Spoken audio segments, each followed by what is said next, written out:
After years of animal sheltering and foster care, I could say only two weird things have happened to me in regards to either.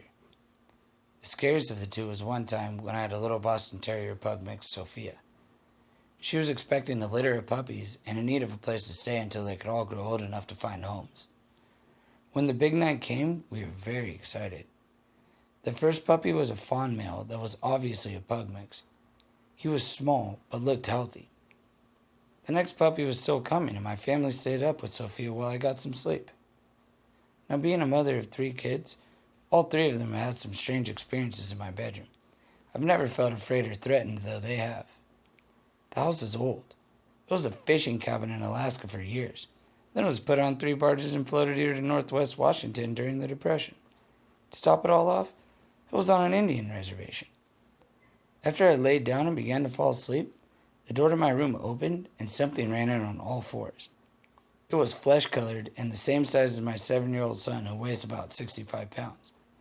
He was really talkative and attention-seeking, so I figured he came in to wake me up because the second puppy had come.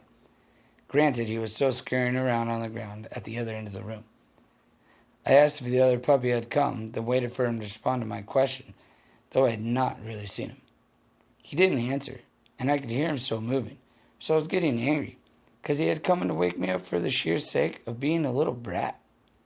The second time I demanded he answer me and shut the door. However, there was no answer, and I knew that whatever was in my room with me was not my son. I did shut the door, though, and I was so scared it made me feel sick.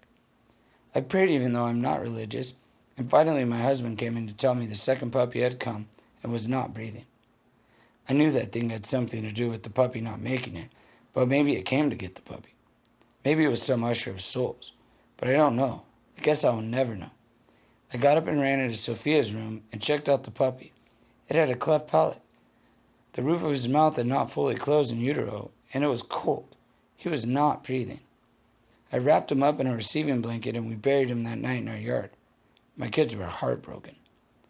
The dogs all found excellent homes, and I have not seen that skin monster or whatever it was since then.